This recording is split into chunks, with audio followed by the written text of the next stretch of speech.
السلام عليكم. هذه الأخت اسمها فوزية التي طلقها زوجها مباشرة بعد تشخيصها بمرض السرطان، عافانا الله وإياكم، وأرسلها إلى منزل والدها قائلا لها: روحي لبابك يداويك، أنا نعاود حياتي.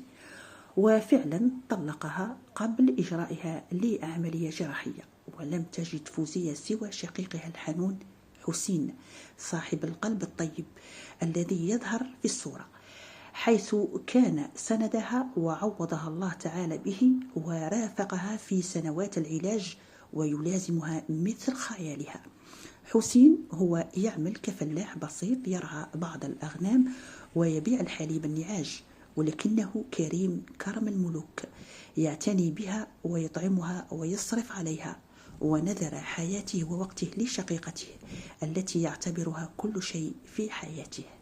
نعم، عندما يكون الأخ سند لأخته في أصعب الظروف.